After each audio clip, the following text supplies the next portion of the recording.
चूंकि नई जमात खड़ी करना नई उम्मत खड़ी करने के मुतरादिफ।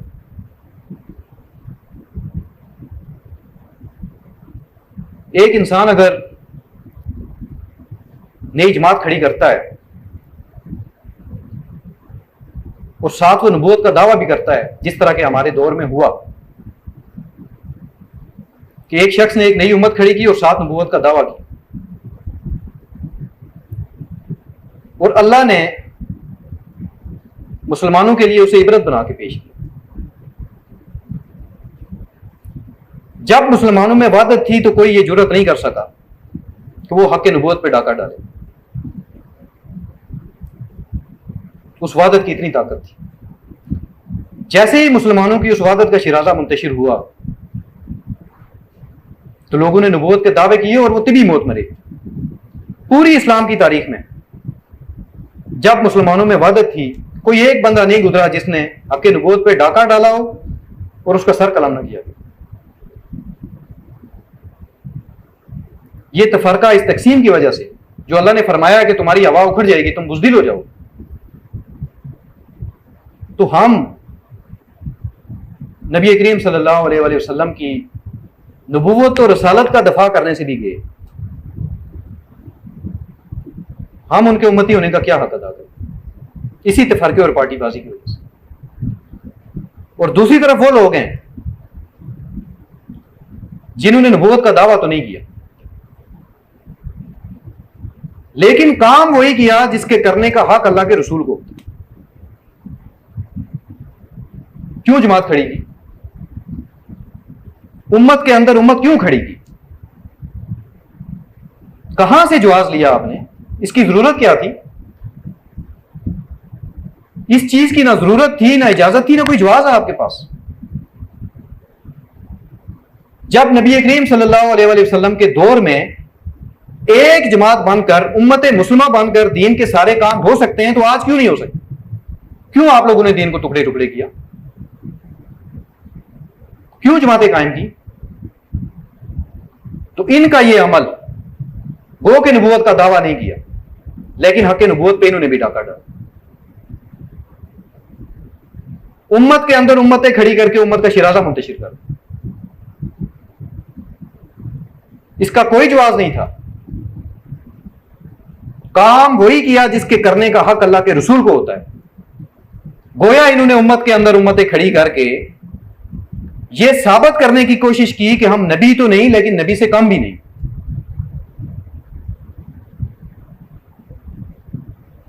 इनको यह गलतफहमी लाक हो गई कि जिस तरह नबी करीम सल्लल्लाहु अलैहि वसल्लम ने एक जमात बनाकर दीन को नाफिज किया, दीन को गालिब किया, दीन के लिए जिद्दोजहद की, हम भी वही काम करेंगे। गोया इन्होंने इस अमल को सुन्नत गर्दाना। हालांकि इन्हें यह नहीं पता था कि नबी करीम सल्लल्लाहु अलैहि वसल्लम तो खातमुन नबीयीन है, उनके पास हक नबूवत है, वो ये कर सकते थे, उन्होंने कर दिया। आपके पास ये इख्तियार नहीं था। आपके लिए सुन्नत ये थी कि जिस तरह सहाबा कराम रिज़वानुल्लाह अलैहिम अजमईन सबके सब उम्मत मुस्लिमा के साथ जुड़े, वादत इख्तियार की, आप सबके लिए तो वो सुन्नत अमल करने की कि एक जमात बन के रहे, वादत इख्तियार करके रहे, जिस तरह नबी करीम सल्लल्लाहु अलैहि वसल्लम के अहद मुबारक में सहाबा कराम वादत इख्तियार करके रहे। आपकी क़यादत और सियादत में उन्होंने वादत इख्तियार की, एक जमात बन के रहे, मुतअद्दिद जमातों में तकसीम नहीं हुए, उन्होंने तफरका नहीं किया। हमने तो यह करना था। लेकिन मुतअद्दिद जमातें बना दी। मैं ये नहीं कहता कि हमारे अकाबरीन ने यह दानिस्ता किया हो सकता है उन्होंने नेक नियति से किया हो, हम किसी की नीयत पे शक नहीं करते, लेकिन यह अमल इतना संगीन है कि आगे अल्लाह तबारक व तआला ने फरमाया कि इसको ईमान के बाद कुफर तक करार दे दिया अल्लाह, तो फर्क को। और दूसरी चीज यह है कि पूरे एक ग्रोह को आपने दायरा इस्लाम से खारिज करार दिया किस वजह से दिया? जो कम से कम जुर्म उनका समझ में आता है, यानी किसी को जहन्नमी करार देने के लिए कि उन्होंने हक नबूवत पे डाका डाला। खातमुन नबीयीन हजरत मोहम्मद मुस्तफ़ा सल्लल्लाहु अलैहि वसल्लम की उम्मत में तकसीम डाली, अलग से उम्मत खड़ी कर दी, उनको आप जहन्नमी करार देते हैं, सबका इस बात पे इत्तेफाक है। तो किसी को जहन्नमी करार देने के लिए कम अज कम इतना संगीन जुर्म चाहिए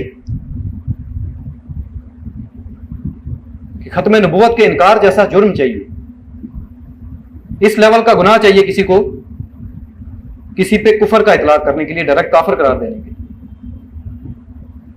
बाकी जितनी भी जमातें हैं आपकी, आप लोग इस हद तक नहीं जाते। तो अल्लाह तबारिक व तआला ने जब अगली आयत में फरमा दिया कि जिन लोगों ने तफरका किया उनसे कहा जाएगा क्या तुम ईमान लाने के बाद काफिर हो गए थे, तुमने ईमान के बाद कुफर इख्तियार किया, तो क्या अल्लाह ने कुफर का फतवा ऐसे ही लगा दिया? तो ये तफरका कम अज कम खत्म नबूवत के इनकार जितना जुर्म है, ये बात ज़हन में बिठा दें।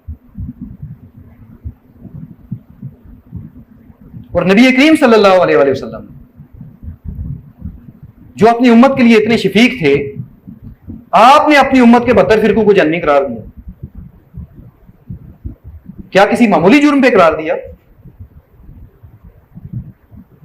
क्या किसी छोटी सी बात पे जन्नती करार दे दिया? नहीं, तफरके की वजह से जन्नती करार दिया। क्यों जन्नती करार दिया? कि 73 फिरकों में तकसीम हो जाए, अमाल की वजह से नहीं।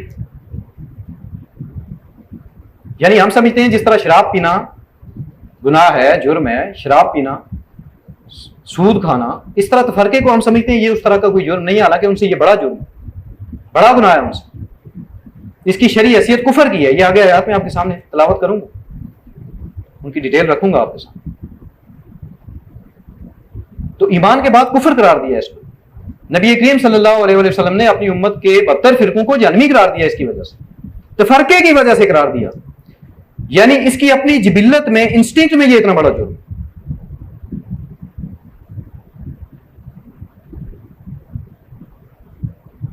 और ये भी आपको बता दूं कि नबी करीम सल्लल्लाहु अलैहि वसल्लम ने नमाज रोजे के बावजूद अपनी उम्मत के 72 फिरकों को जन्नती करार दिया। कोई रियायत नहीं दी, कोई रियायत नहीं दी कि जो नमाजी होंगे, जो रोजेदार होंगे, वो तो इससे बरी है, वो बेशक तफरका करें। नहीं,